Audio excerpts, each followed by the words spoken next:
This is the Powered Up Podcast, show 88.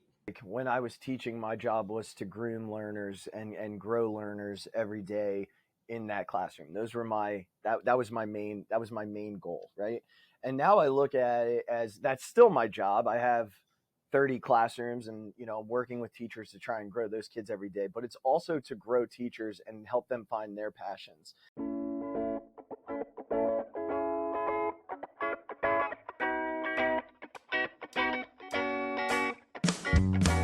Welcome to a real-world education with insight and advice from teachers in the game, where current and former educators reveal what truly sets apart the great teachers and what it takes to make a positive impact on students. Whether you're in pre-service learning, new to the game, or a seasoned veteran, this is the show for you.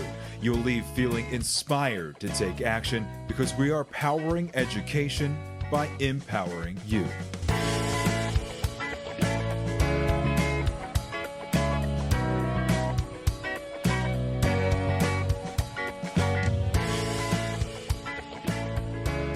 Hey, what's going on, everyone? This is Ken Ehrman, host of the Powered Up Podcast, and I am here with my trusted co-host, Mr. Matt, when the faculty room turns against you, Rogers. Matt, I'm not going to share any more information because it's a fun little nugget that drops at the very, very end of the show. But that name will make complete sense when you get to the final minutes of our show. So how you doing, my friend? I am great, and I am super excited about this conversation because we are welcoming in one of my good friends, Michael Azzalina, who, I mentioned this a little bit later. He was in my wedding. He is a guy I talk to every single day.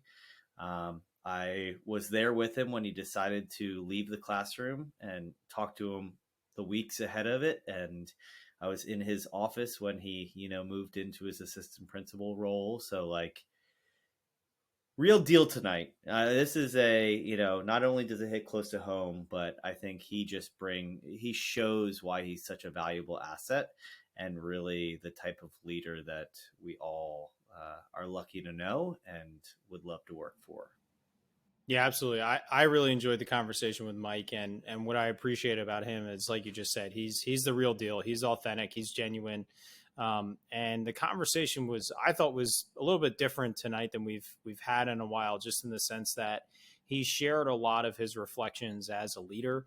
And if we have principals and leaders listening or watching us, I think there's a lot that they could take away from it, but also as a classroom teacher, reflections on what you could do in your classroom, what you could potentially be doing with the leaders of your building or your colleagues in finding ways to just improve what we do on a daily basis and remember why we seek to improve. And that's for the kids in front of us. And so, we hit on restorative practice a little bit. We hit on SEL. We talk about initiatives to empower teachers. So we talk about how we need more teachers to step up and lead and not necessarily go the principal route, but to just share what they do more, to showcase what they do more to their colleagues. And honestly, that's one of the goals of what this podcast was. Our tagline is powering education by empowering you. And we have so many amazing teachers on this show every week. And, I think we've had many of them. I just got an email from Morgan Rankin, who we had on just a couple episodes ago, just thanking us for the opportunity to really just talk about herself. She said it was a very uplifting experience, and she's a state teacher of the year and a national finalist. And but also for our listeners to say, hey, I do that. I do that in my classroom, or, I do something similar, or I've done that before. Maybe I should do that again more, for us to say, wow, what I am doing is great. What I am doing is good for kids. And so, I really feel like our conversation tonight circled around that idea and almost kind of recentered ourselves on what our podcast is about. So anything you want to add before we jump in, and I'll let you officially introduce Mike as well. And then I'll cut to our transition right after that. Sounds good. So I think the main thing that I want you to take away is just recognizing that a person from administration as a classroom teacher or coach legitimately just wants the best thing for us as educators, because when we have the best, intentions, then that translates down to the kids. And just really interesting to hear his perspective, because, at certain times you'll hear about him, Mr. Azzalina, the teacher, the assistant principal, the principal, and then sometimes just the person. And how you manage all of that. And he does incredible things. So Matt, just before we jump to Mike and we hear from our network, I don't want to say affiliate, that makes it sound way too important, but just a reminder that we're part of the Teach Better Network podcast. I also just have this quick promo code to share again for their Teach Better conference. So I know that I am amped to announce that I will be attending the 2022 Teach Better Conference this October 14th and 15th in Akron, Ohio. I'll be recording podcast episodes live at the conference. I will be attending sessions. I'll be presenting on my Teach Like a CEO framework and connecting with the other amazing educators that are there. So if you would like to register, registration is still open. Go to www.teachbetterconference.com/register and use the promo code POWEREDUP22 to save $50 off your 2-day registration. So I am pumped, and I hope to see you there in October. To jump right into the episode, my good friend and a wonderful voice of education, Mike Azzalina. This podcast is a proud member of the Teach Better Podcast Network. Better today, better tomorrow, and the podcast to get you there. You can find out more at teachbetter.com/podcasts. Now let's get back to the episode. Hey, Mike, how you doing tonight? Welcome to the Powered Up Podcast.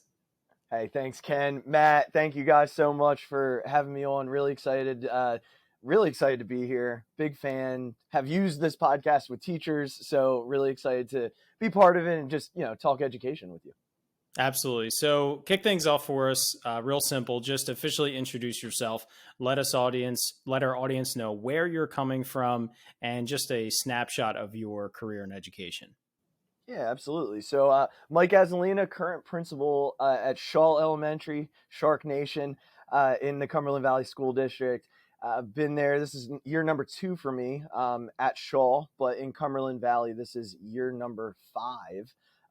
Spent 3 years. I'm going to work backward for you guys. I spent 3 years as an assistant principal at Winding Creek Elementary School. It's a school of about 1,000 kids, kindergarten through 5th grade. And prior to that, 2 years in the school district of Lancaster as an assistant principal at Price Elementary School, a Title I school with about 550 students. And before that, I worked at Brecht Elementary School in Manheim Township as a 2nd grade teacher for 8 years. That's where I began my career after student teaching in the district. Lucky and fortunate all across the board, everywhere along the way. Have dabbled in restorative practices as a trainer and coach nationally as well. Taken a little bit of a backseat recently with the principal gig, but have really enjoyed that part of my journey and all parts of my journey to this point, actually, guys. Excellent. Thank you for that. And working backwards probably makes the most sense for you to be able to do the math and the numbers along the way. So to start off with jumping into leadership, I know there are so many teachers that are often, approached it from a leader that say, hey, you're a great leader. You should be a principal, or you should be a curriculum supervisor. Or they're looking at even, at just a very simple level, they're looking at their salary pay scale and they want to earn more credits, and they're thinking to themselves, what should I do next? What should I get next? And then the question comes up, do I get another certification? Is that certification leadership? So for any teacher that is contemplating pursuing that, or even if they already have that certification and deciding whether or not is the right time now for me to apply and pursue this, what advice do you have for what that transition was like moving into leadership, or how you decided it was the right time, after those 8 years of 2nd grade? Do you have any advice? Hindsight is always 2020. Would you look back and say, should I have done it 3 years later? Should I have done it 3 years earlier? Just any advice you have for how to approach and handle that transition into leadership.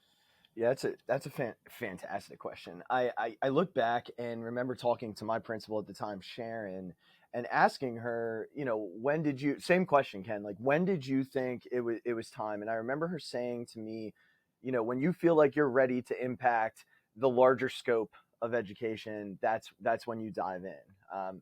The leadership skill set will develop itself, and you're always going to learn. You're never going to feel like you're ready, right? Like I can tell you right now, even in year number 6 as a leader, uh, I don't know that I feel completely ready. I feel like there are still things I'm learning, but the advice that I would give to people is to really take every opportunity that they have to grow their leadership.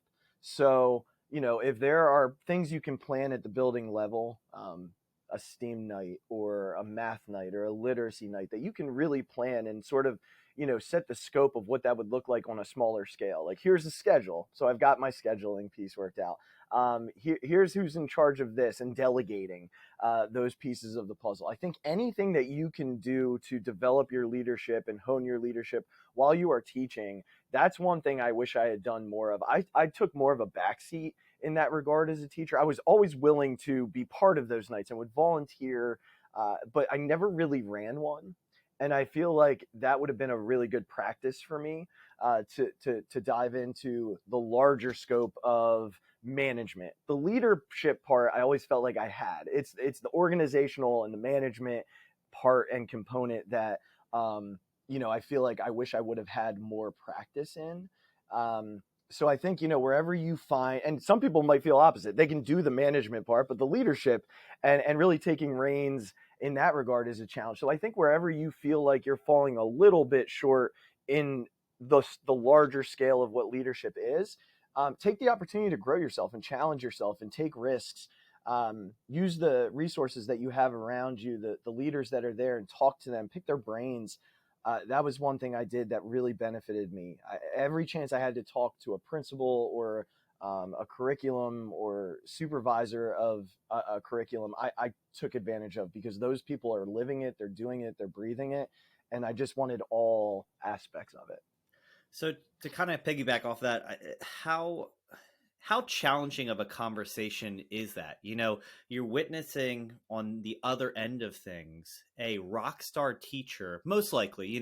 You're probably in some sense grooming them and like almost probing them. Hey, this is probably a good idea for you. There's got to be some like conversation that's gone on, but it's almost a double-edged sword. You're taking one person that's incredible in your classroom and recognizing it's going to impact more kids, which is what we all want to do. And that's a good leader, but you're also sacrificing your staff by, minusing a big shoe to fill.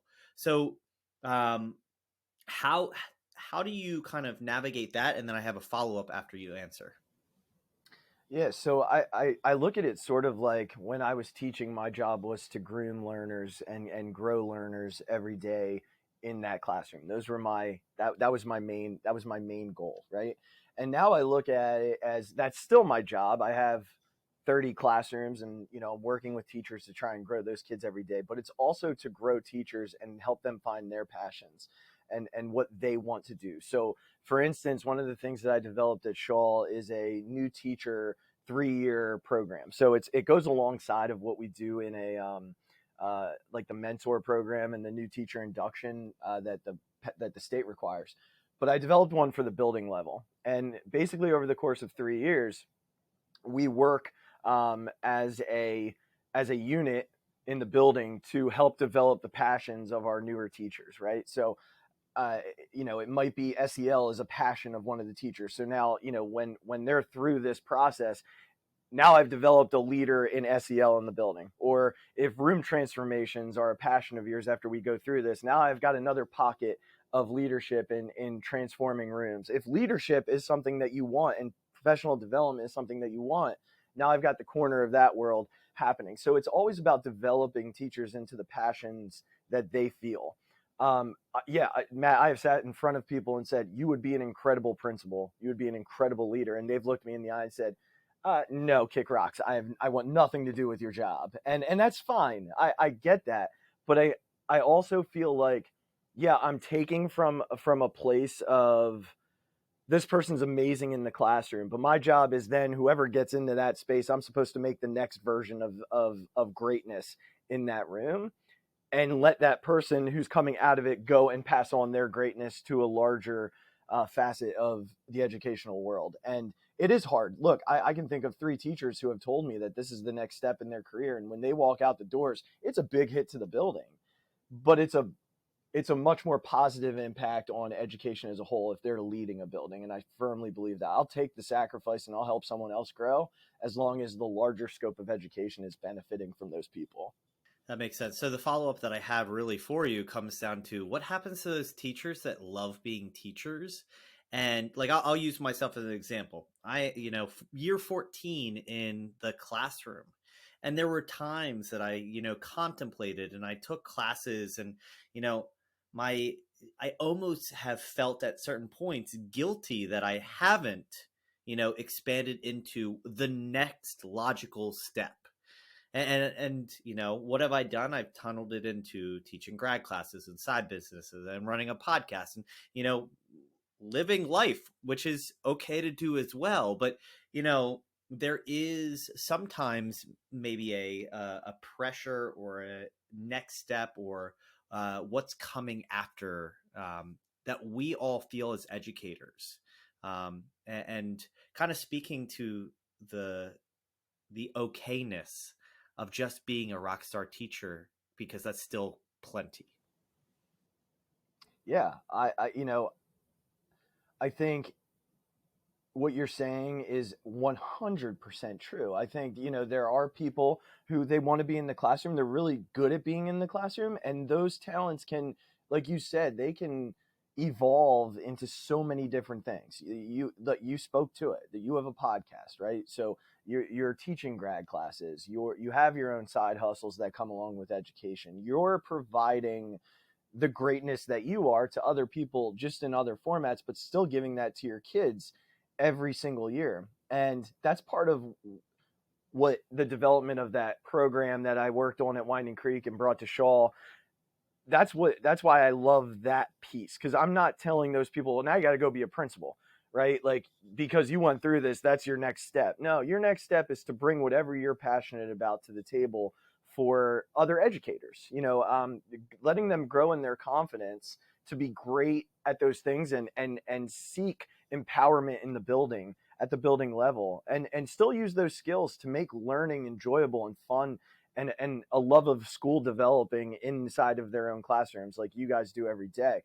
So, it doesn't pause me from saying, have you ever thought about this? But the second they say no, I drop it. I'm done. That's it. I'm not going to push you any further.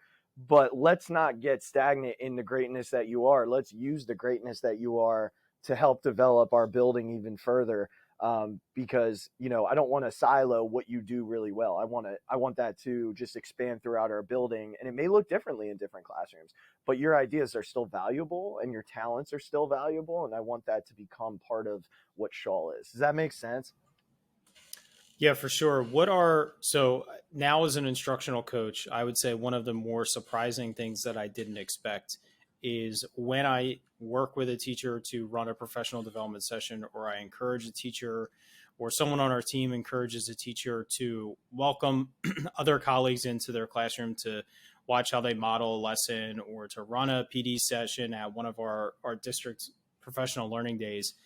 The utter surprise that the teachers have when they hear us say, you're really good at this, you should teach others how to do this. I'm amazed at how many teachers have never done it or have never heard that. And so, I hear you talking a lot about empowering your staff, and now you have the SEL person, you have the classroom transformation person. So systematically, either dive into that 3-year system, or just talk more broadly about what are you doing when you have teachers that feel empowered and they feel like a quote unquote expert on a topic. What are you doing specifically to get them to share that with their colleagues, or allowing their colleagues to see it? What systems are you putting in place to accomplish that? Yeah, so being year 2 now, in the building, I'm starting to put more of that into place. Last year was about getting to know the teachers a little bit, learning their strengths, learning the places that they want to go and their passions within the room that they're in. Um, and coming out of COVID a little bit, there's a comfort level that's developing more and more about being with each other in each other's classrooms, and it's like allowable again. So really trying to find the best ways to make that happen. But one of the things that I'm starting to do this year, I'm calling them like 5-minute PDs. So I've talked to a couple of teachers about like their corners of the world, and so like room transformations. So for example, not next week, but the following week, she'll do a 5-minute PD from like 8:35 to 9:10. And at any point during that time, people can sign up to go in and just see what a room transformation could look like in their room. And she'll talk for about 5 minutes, really like huge over the top view, 5,000 foot view of what this could look like, and how she develops it and connects it back to content. And so people will sign up, go up and see it for 5 minutes. It's not a lot of pressure. It's pretty informal. I learned about it at a principal conference this past summer. So that's one way we're trying to develop that. We've done some STEAM projects within staff meetings. So like in an hour staff meeting, we take the middle section and we do like a STEAM project. Then that's led by someone who's really passionate about that, and then teachers can take that back to their classrooms and do it. We did one at our first day meeting, and I would tell you about 50% of the teachers have told me they've done that with their class in the first 4 days. And that came directly from a teacher who's really passionate about using STEAM in their classroom as a way not just to enhance that part of a student's learning, but also for like a little bit of collaboration and break, right? Like just to give the break from the doldrums of content all day. So we've done that. I think there's so many different ways that we can navigate it, but those are two of I think the more non-traditional formats that I've tried to do right off the bat. I am going to start something called a Shark Nation podcast this year that is going to be kind of twofold. One that's community based, where students will talk to teachers and kind of get to know the teachers a little bit, that will send out to community. And then there's another one that I'm going to do that is more PD based, about 15-minute snapshots about something great that you do in your classroom, and what that looks like and how other people can do it or when to come talk to you.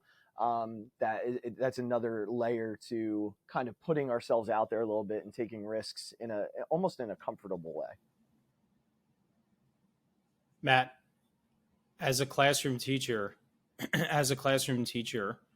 what are your thoughts on that in terms of the opportunity to share, or the responsibility to share, or to be able to see your colleagues? I think it's it's building blocks or steps. It's amazing that you feel confident to dive headfirst into your passions as an administrator for a building, when just last year you were learning everyone's names. And I know that in a year that's not a short amount of time, but that's a lot of vulnerability to ask from your staff.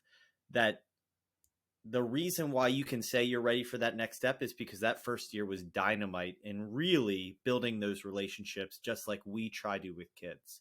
And I know to go behind the scenes, Mike is one of my best friends in the world. He was in my wedding. I love him like a brother. I know what he is as a human being, let alone as an educator, as a friend, all those type aspects. So it doesn't surprise me one bit that, Mr. Azzalina is, a mascot for the building, a rally point, a motivator, and that doesn't even really begin to touch on the administrative side of things. You are ever present in your building. You are completely on board for student first, which is, a core value. So all of those things, when I hear what you're saying, is here's the ways that we can get, a conversation to be had. Because, a teacher, for instance, an early adopter is going to jump to the mic and a late adopter needs to be encouraged by people they're comfortable by to jump on board as well. And I think creating that comfort and hearing it from comfortable voices, not just, my supervisor or what have you, is a huge opportunity that I think, I talk about it with, on the side a ton. We look to balance out, the competency of an entire staff. So in the ed tech world, our goal is to all have baseline digital competencies. And that's not bringing the top down, that's bringing the bottom as close to the top as possible. And I think you do that with your staff tremendously. Oh, thanks, man. Appreciate that. Very kind words from you. I know I'm uncomfortable saying them, but Uh, but I can kind of going back on your question, not to challenge you, but you're an instructional technology predominantly, but also educational coach working with teachers. That almost sounds like what Mike is bringing into his building is your dream come true. The idea of opportunities of, I can see, a studio next to Mike's office, or, in a communal space that, hey, you go record your episode after school with, pick me, let me know when you want to. Like, it is so flexible, so comfortable. But when the faculty room goes talking, there are two ways that can go, and you're kind of promoting that conversation to be really positive, constructive. How are we, conversing and coming up with new ideas that only benefit the kids that you work with every day? I mean, from a coaching perspective, it is a dream come true because, my work is best when I'm working in conjunction with the leaders of the building. And I'm very fortunate to have those relationships with the leaders in our district. There's many times where I've had conversations with principals of goals they have, or things they want to see change, or momentum they want to build on. And I've gotten better at this in asking, who can I partner with? Who can I latch onto and support them? And so my best work is when I can say to a teacher, hey, we're going to run a PD session after school. Here's the topics we're going to talk about. Let's brainstorm together. They give me the ideas. Okay, this is what you're going to showcase. I'm going to do all the work to prepare it so you can show up and just talk about what you do that's great in your classroom. So I can take that burden off of the teacher. I can do all the behind the scenes stuff, but really let them be the star of the show. And so that works best when I'm able to collaborate with a leader like that. So it seemed, is this something that you brought over from your old school? You mentioned that, Mike, the kind of the idea of that 3-year system. Yeah, so I worked with Dr. Runkle, the principal there, and Kevin Charlau, who's now no longer at Winding Creek. He's an assistant principal in the West Shore School District. He worked with us on that for his some of his intern hours, and I kind of once I moved to Shaw, I sort of developed it to be more Shaw specific. It was very Winding Creek specific, so I had to readjust some things to make it more Shaw specific, fitting to the building, fitting to the goals there. Because the two buildings look very differently, just from actual size of the building to goals of the building. It just, it varied a little bit. So I had to sort of redevelop it. Can you share with us like a case from your old school where, you had this teacher that started here and what they did turned into this with, one other teacher or 10 other teachers, just like a really good success story? Sure. Yeah. So I'll kind of go to the bias part of my world. One of my jobs in the development was to do a presentation on restorative practices in the classroom.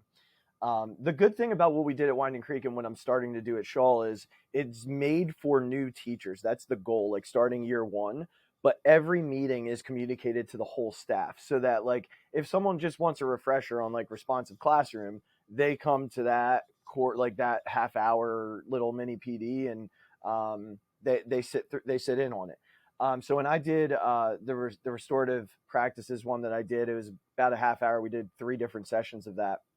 a veteran teacher had come. She had an interest in the social science of restorative practices, and we did it. And she came back for number 2, and she came back for number 3, and now she's going for her master's in restorative practices. She is one of the district's go-tos as we're starting to roll out what this would look like across the board. She's a trainer, like I am for the nation. She's trained to be a trainer. And she's now like the building leader at Winding Creek since I'm no longer there. She's like the go-to for anything restorative practice. And that's a veteran. And she's been teaching for almost 20 years. So this was something that, she wasn't required to go to. But now that, we flipped the script, I'm not there. As new teachers are learning this social science, she's the presenter. So she went from sitting in front of me 2 years ago, watching me kind of go through this process and explaining the social science and giving examples of what it looks like in the classroom, to now standing in front of new groups of teachers and presenting it, and doing that all across, not just at Winding Creek, but across the country. All right. We have to get into restorative practice, because I think that is, something that a lot of people would benefit in hearing about. But I want to ask you about your career real quick before we jump into it. And Ken, feel free to, bounce another idea. You have a unique attribute in your career where you've essentially taught in the 3 big domains of socioeconomic status, in the sense of, you started in Manheim Township, which is in Lancaster, where I live, which is essentially one of the more premier school districts in the area. One of the better funded. A lot of businesses, a lot of support. Then you went to School District of Lancaster, which has a ridiculous amount of resources. It also has a realistic, authentic urban experience as a educator, maybe not, major city style authentic, but still very, very similar in that sense.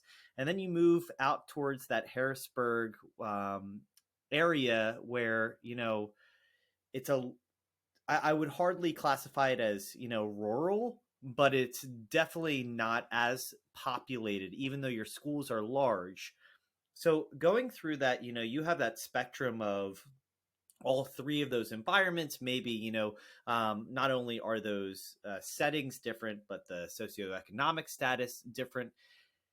Are there general themes that you would see across all 3? And are there any substantial things that you think to yourself, if I were to transfer to this school district, this is what I would emphasize differently? Yeah, that's a great question. Interestingly, CV is the fastest growing district in Pennsylvania right now. The size is it's almost like untenable right now. Like, we just can't slow anything down. I come from, where I taught in Manheim Township. Matt Brecht is about 300 kids. So like, small kind of K-4 building. You mentioned the SDOL is 13 elementary schools, very spread out for a smaller city, urban setting. And now CV, where it's like we have like over 10,000 kids across the district. It's just insane the amount of growth we're going through. But when I think about the themes that run across all 3 districts, and it's going to be interesting to think back to Manheim Township, because I don't think we were calling it this then. We were doing it, but we weren't calling it this. I think it's so important and vital that this is happening across the board now, is that SEL piece. I think wherever I've been, instruction has looked different, approaches look different, curriculum has looked different. Like, that will never, I feel like 3 districts, 3 very different looks at curriculum, very different, and 3 very different approaches. Manheim Township was starting to adopt science of reading, but wasn't calling it that when I was there. We were doing little pieces of it here and there. Then I went to SDOL and never heard the phrase again. And then I went to Cumberland Valley, and there it is. Like, we are all in on the science of reading, and we're calling it that, and we're naming it that. But again, I think the theme that I see that's coming across in every district, and was really starting to take footing in Manheim Township when I left, and was really a big piece of footing when I got to SDOL, and is now taking on a life of its own in Cumberland Valley, is just the social emotional learning of our students, and how we're being really intentional about that. And I think that's kind of what I was missing in Manheim Township. The explicit nature, the intentionality of teaching it just looks so different now. We've always done it as educators. Like, we've always looked at the social emotional learning of students. But I think those 8 years, while I was doing it, it wasn't as explicit. So that's one thing that I wish I could go back in time, Matt, kind of to the second part of your question. And if I could go back, I'd be more intentional about it. I don't know, as a second grade teacher, I was as intentional as I should have been or would have liked to been, now that I see this side of things and where we're at right now as an educational forum and world. So I like I said, I think when I look at curriculums all the way across the board, things changed in all 3 districts. You know, it's an approach that I think the larger administration looks at and says, this is what our district needs. This is where we need to target. This is the curriculum we need. This is the best fit for our kids. But I think when we look, yes, we all need math. We all need ELA. It's a matter of how we get there. But with SEL, like, there's a certain value that we have, that we're trying to, that we just want our students to be good people, right? And there's ways to go about that. But I think the intentionality of it has been consistent in my last 2 districts. I wish I could go back to the original and be really intentional about that. I hope that answers your question. I think that's what you were going for. Yeah. And I'm going to add a layer to it real quick. If I can, real quick, you know, Mike, you have also a unique perspective in your own household. You know, you are a public school principal through the public school system, and your lovely wife, Andrea, has, you know, worked her way up to being the elementary principal of a cyber charter school, which is, you know, in some capacity, a direct competitor of, you know, public education as a whole. So I guess add that, you know, you have rural, you have suburban, you have urban, and then you have, you know, the difficulties and, you know, experiences and insight of virtual. So can you kind of also be a voice to the positives and negatives of your own experience living in that household, and how your conversations are similar or different from each of your perspectives? Yeah, I think first and foremost, you know, Andrea is like 70 times the leader that, like, I could hope to be. With the way that she had gracefully worked her way through the pandemic when they grew exponentially, like overnight, and led that elementary to thrive and keep like 80% of the students that came over, and they're still growing. You know, watching her go through that process, I can't lie to you and tell you I did not steal ideas from what they did to develop our own virtual academy, because what they do so very well. And I mean, look, they have the technology, they've built their own platform, they've built Edio, which is, you know, their learning platform, and kind of their own SIS. So like they've sort of, they've built it, right? You build it, they will come, and they've done just that. So, you know, our jobs are very different in the sense of, you know, Andrea has 3 assistant principals just for her 2 grade levels. So she is no longer all of elementary. They grew too much for one human being to do that. So she is a 2nd and 3rd grade principal, but she has 3 assistant principals that she works with for that grade band.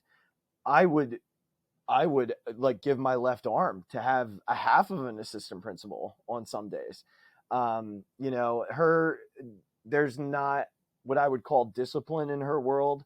You know, the timeouts that I have to take from the daily grind of my schedule, or what I hope to be my schedule in a day to, you know, work with a student, have a conversation with a student, is very different than what you know, she doesn't have that. When she looks at her schedule is her schedule, right? And we have conversations about this all the time. Her schedule is her schedule. When I look at my schedule the night before, there's a good chance that it's not going to be my schedule. And that's okay. I do like that part of the job.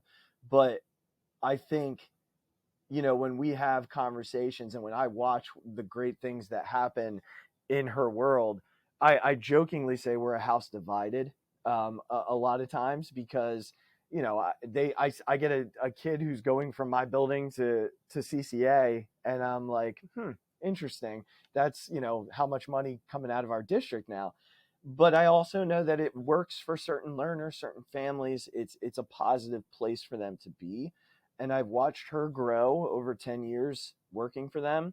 And I see the great things that they do, and that can't be, repeated on a test score. Right. So, yeah, there's definitely competitiveness to the two facets, but, online learning became a real thing 2 years ago, and they're the ones still standing. So they're doing something right, Matt. So I want to dig into something you were mentioning about with the work with SEL and being explicit in the way that you could have taught it or you're doing now with kids, and I think even outside of SEL, that being explicit is something that we overlook a lot, as one, as leaders, and two, as classroom teachers. When I was recently working with an elementary school, we were talking about setting up differentiated learning, how to set up, different types of grouping and using more frequent, less strenuous data in their classroom. And the topic came up about like, you know, how did your students feel when they were in this group or that group? Or I talked about how you can set up ways for students to work with each other, one teach, one learn. And, just more came up about like, how do you address students feeling like they're in the low group, or how kids would call it like the stupid group.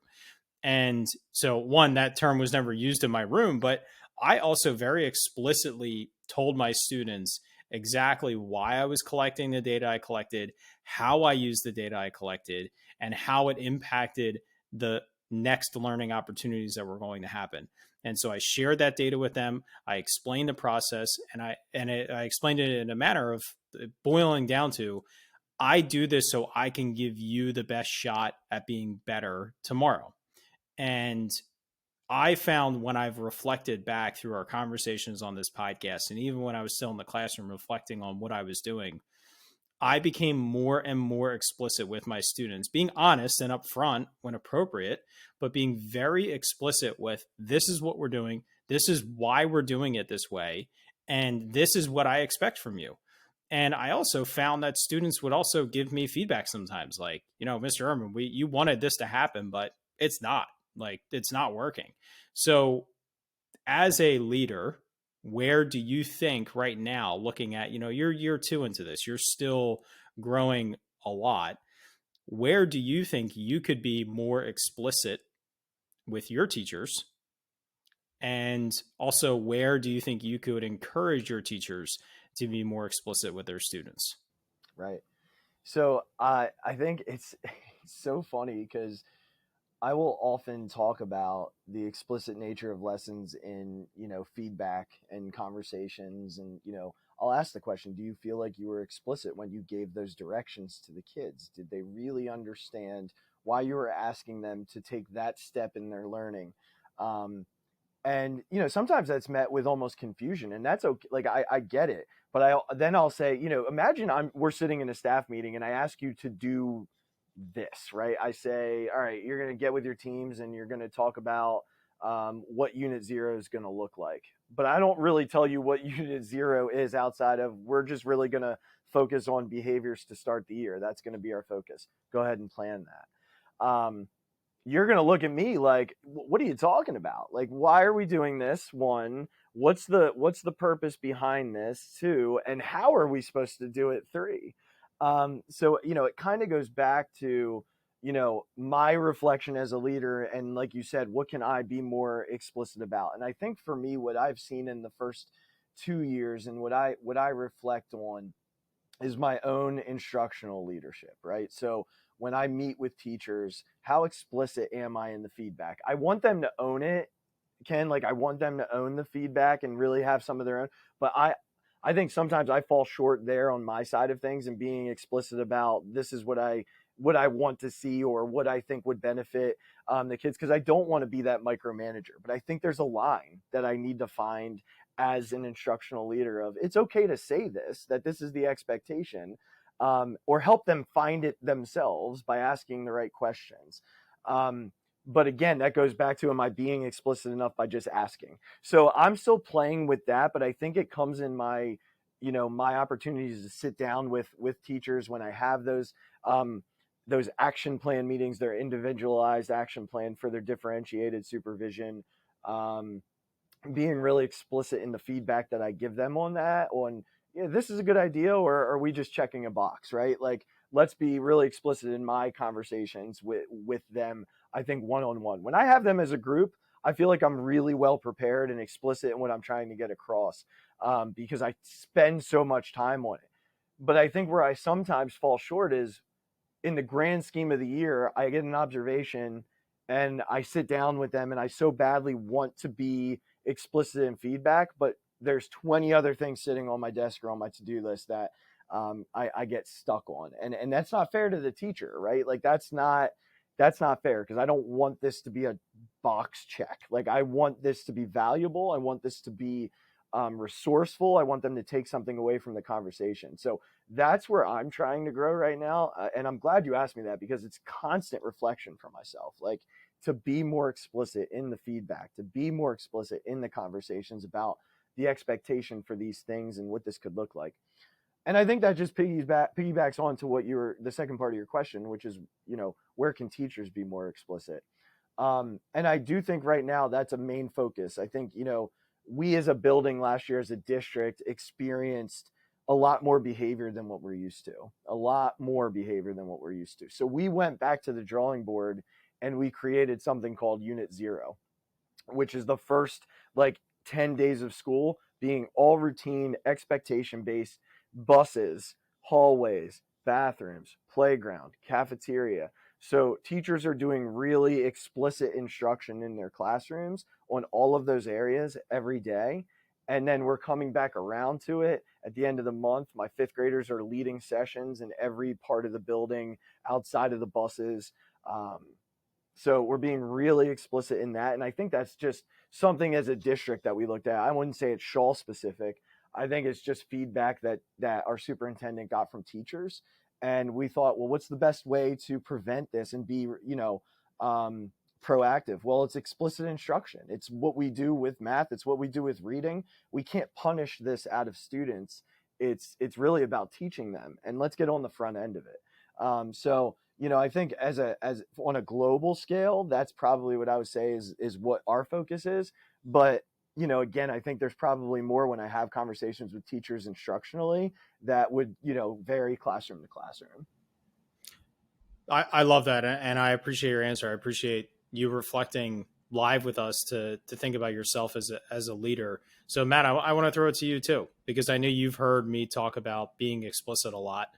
We've had this conversation a few times. So, where have you started to, or where can you be more explicit with your students, whether it's routines like Mike was talking about, or in your instructional approach? But where do you think your students would benefit from a more explicit Mr. Rogers?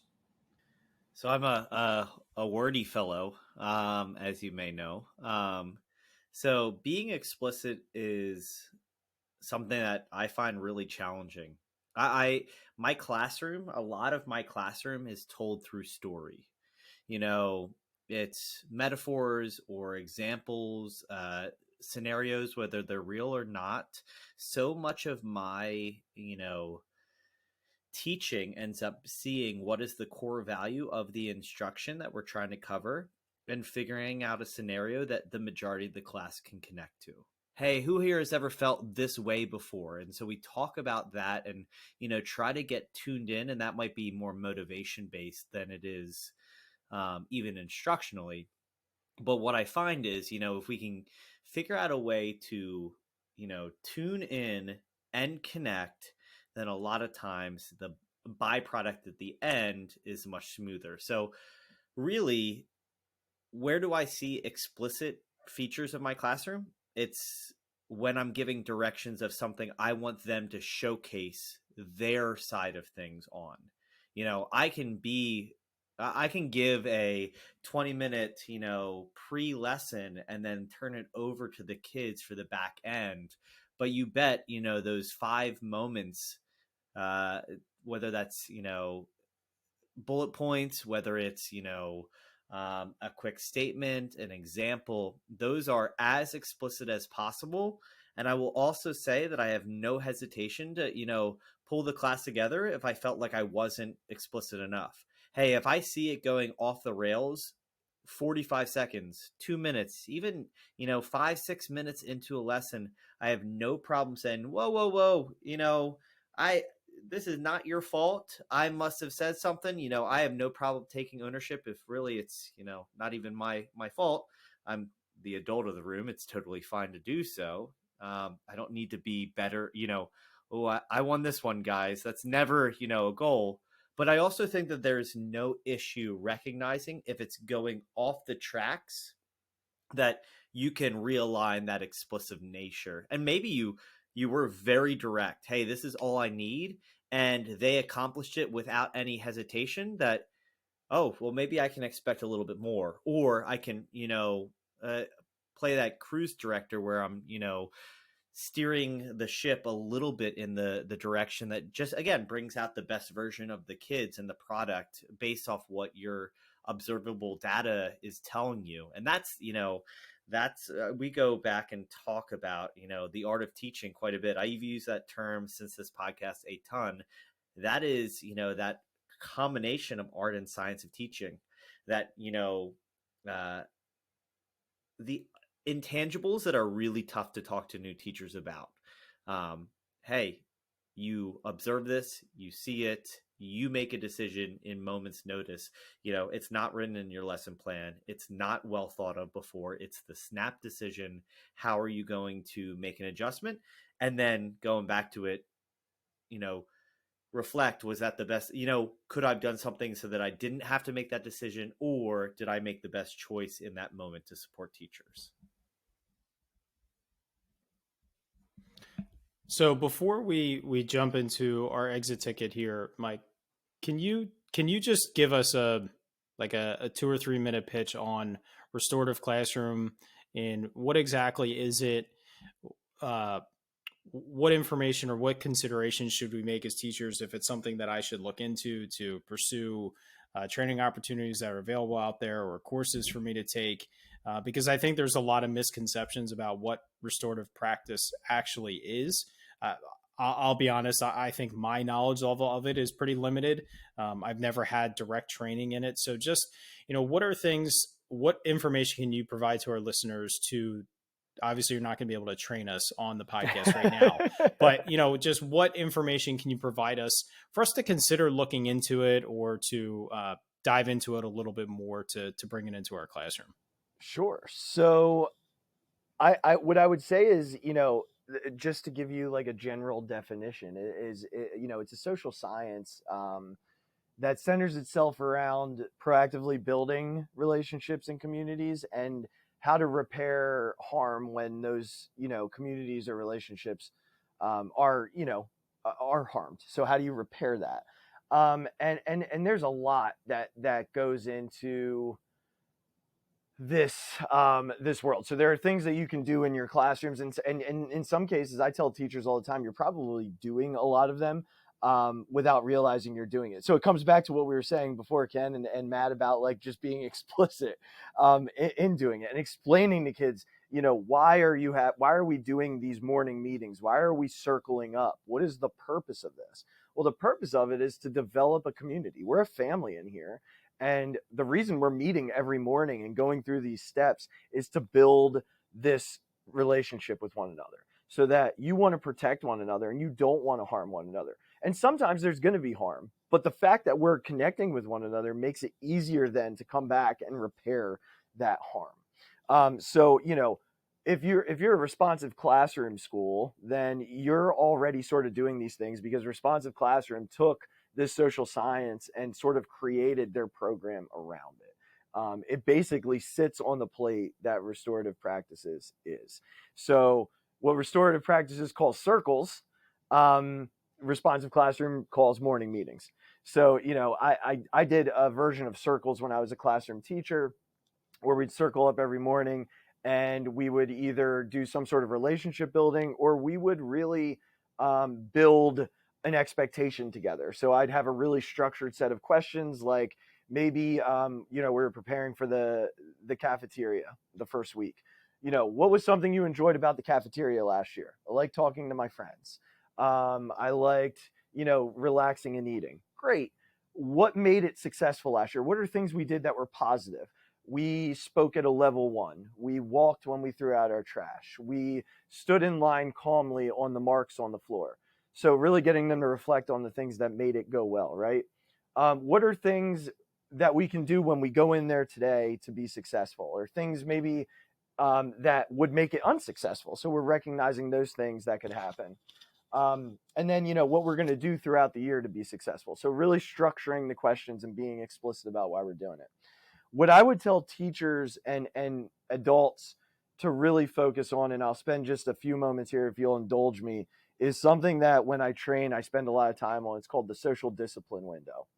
And if you're listening, look it up and have the visual as I talk through it, because I think it's a really good reflection piece for people who are thinking about, a restorative classroom.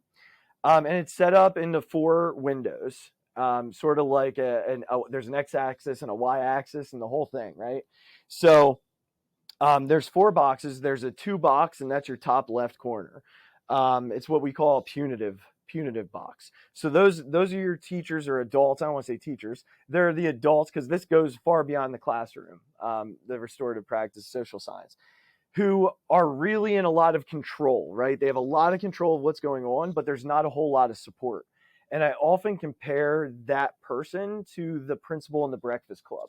So, he's yelling at the student about, you want another detention? Say it again. Says it. That's another detention. It's another detention. So he wants something from the student, but it's all about the control. And he's not giving any support on what he's trying to get that student to accomplish, right? So that's like the punitive side. There's the neglectful one, right? That's the bottom left corner. There's no control. There's no support. That's like Cameron Diaz in Bad Teacher, before she figures out like what it really means to teach. Just come in, show a movie, don't really care what's happening, right? Like just exist in the room. And I don't know many teachers who are that box. I don't know that I've met many who kind of live in that world. If you go on the far bottom right, that's what we call the permissive or the 4 box. So a lot of support, almost like too much support. There's no real control. So I don't really have a great teacher example of this. If you've ever watched the Goldbergs, that's like the mom in the Goldbergs, though, who, she'll do anything for her kids, but there's not a whole lot of like limit setting in that world. Like she doesn't do a whole lot of that. It's just, I'm going to smother you. I would tell you that when I was not in the with box, that was me as a classroom teacher. I wanted to solve every problem when students were struggling, or if there was an issue, I wanted to solve it, and I didn't really allow them to take control of it. So that to me is that permissive box. And then if you're in the top right, that's the restorative box, or what we call the with box. So you're not doing things to people. You're not doing them. You're not doing it for them. You're doing it with them. And to give you 2 really good fictional teacher examples, Robin Williams in Dead Poets Society, specifically the scene when the student doesn't do the homework and he just stands in front of him and he leads him to doing the homework without him realizing he's doing the homework. And then everybody's favorite, Mr. Feeney, is the ultimate with adult or with teacher. So I say this, and I did this with staff, and I do it with staff every year at like the March point as a reflection. Where are you right now when you walk into your classroom? What is it that what is the soundtrack that's playing in your head and the soundtrack that's playing in your kids' heads when they walk in? Are they saying, here's my with teacher that's going to get me through the day and support me no matter what? Are you the 2 teacher that's just ready to snap at the drop of a hat? Are you the 4 teachers just solving problems left and right? again, when I train, it's a 2-day training. So I'm really just hitting you with a couple of things that I think are good to think about. But if you're interested in digging more deeply into this, I would suggest International Institute of Restorative Practices, or for Restorative Practices, sorry, IIRP.edu. There are trainings that you can sign up for and go to a 2-day session on what this could look like. There is a master's program that they run through their company. That's who I contract with when I go and train. It's a phenomenal organization, and one that I would point anybody in the direction of when they're thinking about restorative practices. And if any listener has any questions about the social science or what this could look like in their room, you can point them my direction. I'm happy to sit down and have a longer, much more in-depth conversation. Awesome. Absolutely. And what I'll say with that is as an outside observer, just as a coach or just in general, when you witness particularly the two box, by the way, to follow up with Mike said, I Googled an image search of what he was talking about while he was talking, and it definitely does help. So look up if you're driving right now, just look it up later when you can. The two punitive, when you see it and I've had interactions where I know what was going on with the student, and then the next thing they experience is a too punitive experience from a teacher, and it's crushing because that student is already down for whatever reason. Something bad happened at home. They just got in trouble with somebody else. Something that already has them low, and then when they're hit with that, I mean that's like getting kicked when you're already down. So it's so easy for us as teachers to scoot right into the too punitive because we're usually creating an environment where we want control or where there's an element of control, whether it's us or it's the systems in place, but that's strong classroom management. And it's just so easy to scoot over the line towards that too punitive without really, the biggest thing is approaching everything with empathy. I think is the factor to bring in there and just consider what is going on in that student's mind right now, or what happened before they walked into my classroom, or just is it even necessary? Is it even just necessary to address them that way? So we're scheduling you already. We're going to be bringing back the summer PD series next summer, which was a specific focus on a topic. And Matt and I had talked about doing the restorative practices. So we're definitely we're scheduling you to bring you back because I would really love to dive into that topic overall. And we'll link to everything you said in the show notes page, which I'll share later at the end of the show. So I do want to jump into our exit ticket to be cognizant of your time and our listeners' time. So same 4 questions we ask every guest every week. Question number 1, what is the best thing a teacher can do to make a student's school experience better? I always go with, making them feel loved and like they matter whenever they walk into the room, the building. I don't know that it even has to be your student. If you see someone in the hallway, notice them. I truly try and instill that idea of every kid matters when they walk in. So I think, just the hello, the how's your day? Is there something I can do for you? It makes them feel like they matter. It makes them feel like they're loved. And I think if that is what we do, then kids are the experience it just multiplies itself in a positive way.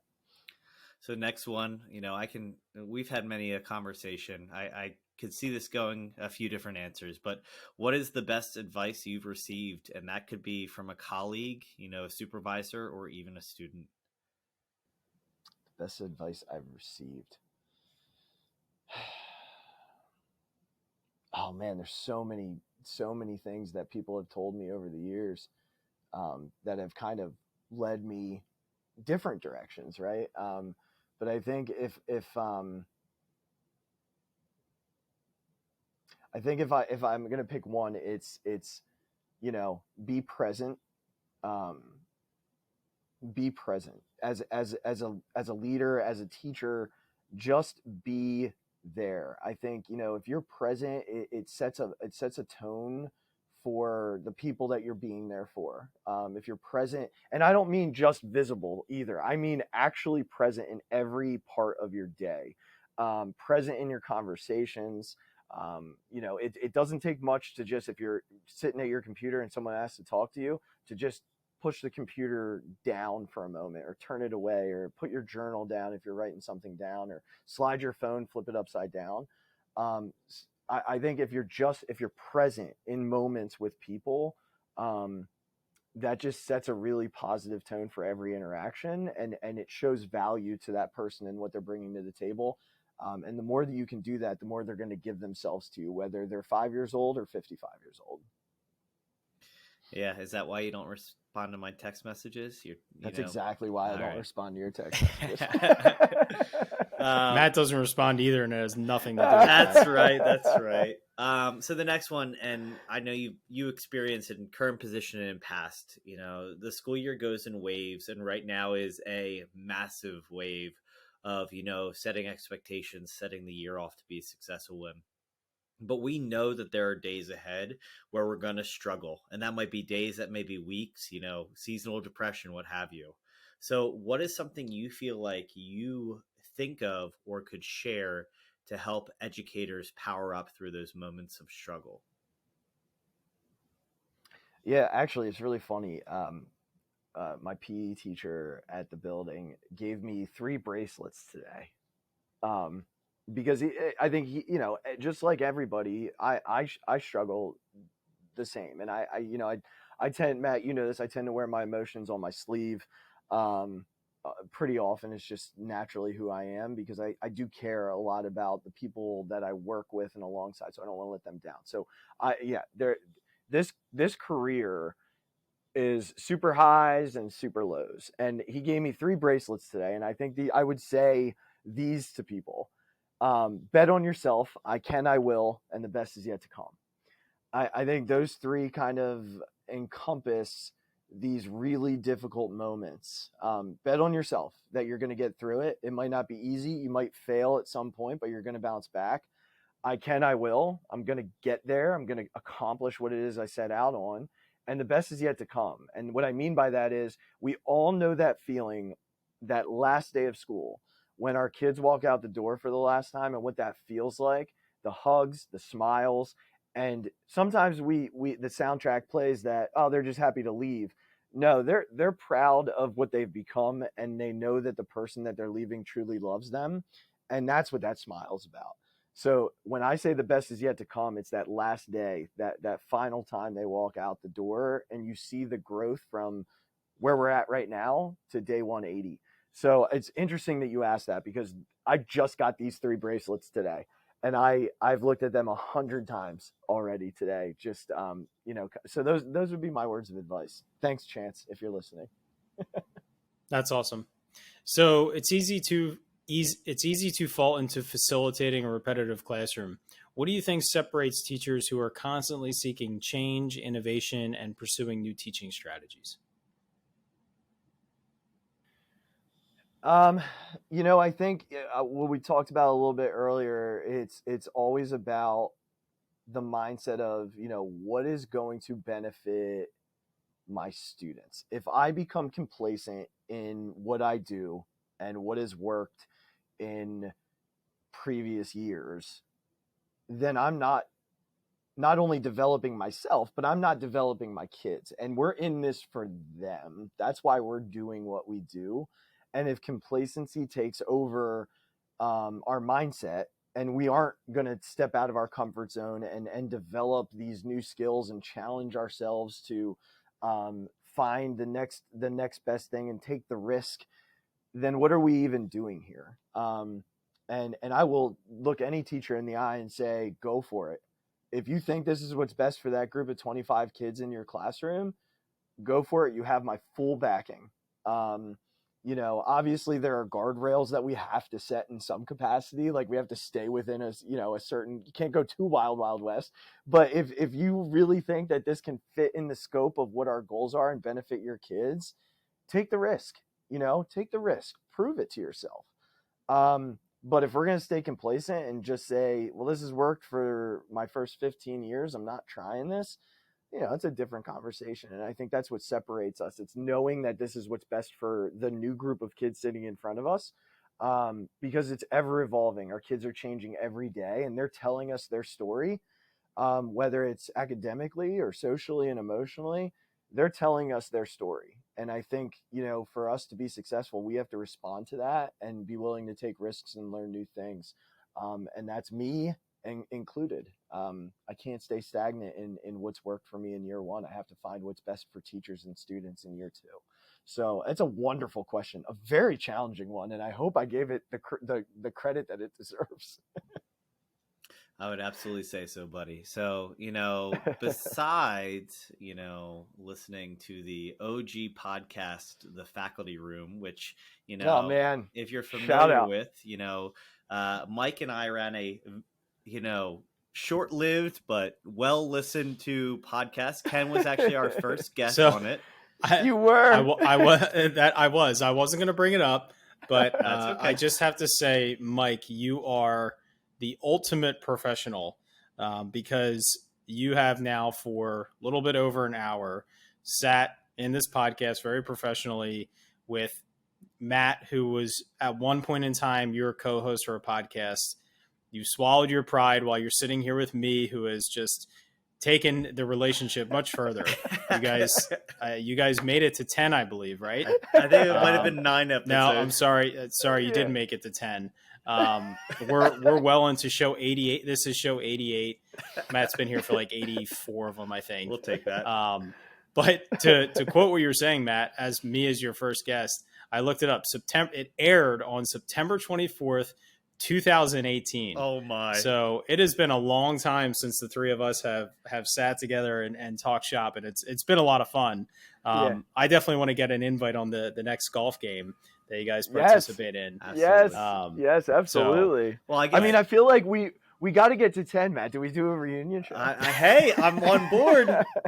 Well, just so you know, it's actually only 8 shows, so you guys are gonna have to do 2. Oh gosh. Shows. Oh man. Maybe all right. Well, I don't know. I don't know if I can do 2 hours with Matt. So forget it. No reunion. Very well. Well, with this being said, I'd love for you to share both education and not education. Mike, you live a very probably booked life, to say the least. You have plenty going on, but you also model, your own passions inside and outside the classroom. So if you want to kind of talk about how we can follow along with the, journey of Mike Azzalina, and as well as, the other joys that you spend so much time on. Sure. So, if you were crazy enough to like what you heard tonight, you can certainly follow me on my Twitter account, Mike Azzalina 5. It's a picture of me with Donald Duck. So there's not many Mike Azzalinas out there, so you'll be okay. Apparently there's 4 more. Oh, okay. Well, you said 5. It's your number. That's it is my number. So you can follow me. You can follow me there. Honestly, Matt and Ken, one thing that I'm super excited about is I'm working on my first young adult novel. It's a book that I've been working on here for about 1.5 years. I have a couple of groups interested in the rights to it, so it should be done probably, I would say, by summer. So I will definitely keep you guys posted on that, and you can follow that journey on the Twitter page too. I've kind of been updating things as I go, but it's heading in a really good direction. So I'm excited about that, and have a couple of other projects that I'm writing in the works as well. And then Matt mentioned my outside of school passions. I am a huge Philadelphia sports fan. Huge Philadelphia sports fan. I have a Philly sports podcast that is kind of taken off. No idea why, but it is taking off. It's called the Fixated Podcast with a PH, and you can certainly follow that on Twitter at FixatedPH pod. So you can follow it there, and you can find us on Facebook as well.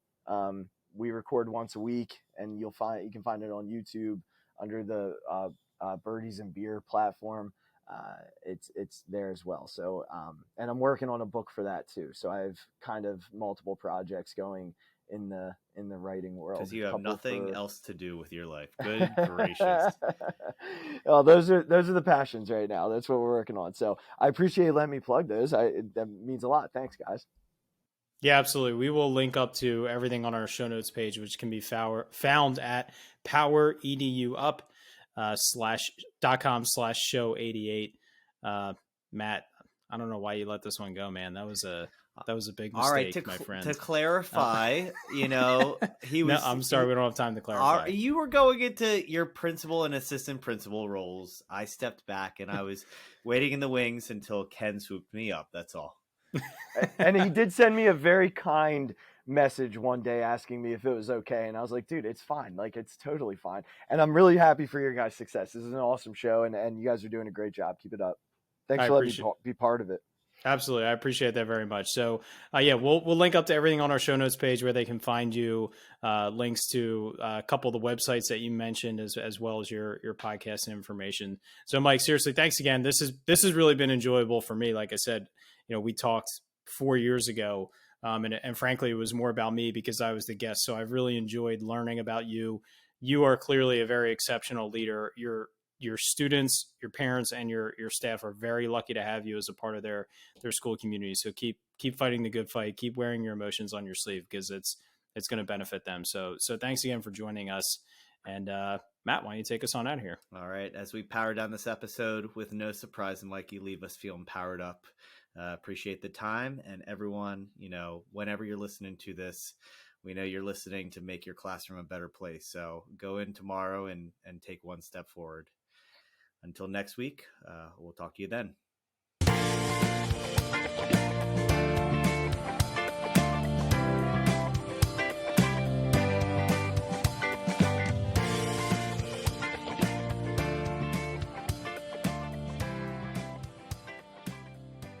Thank you so much for listening to this podcast. If you haven't already, please subscribe on whichever platform you're listening to or watching us on YouTube. Each week, we get to talk to amazing educators who are making a positive impact on the lives of students, their colleagues, administrators, and education as a whole. It's been such a privilege every week to be able to talk to these incredible individuals, learn from them, grow with them, and better myself and all of education through these conversations. If you haven't already, please consider sharing this with a colleague, someone who can benefit and be powered up from the experience of listening to these incredible conversations. Because of Powered Up, we are powering education by empowering you.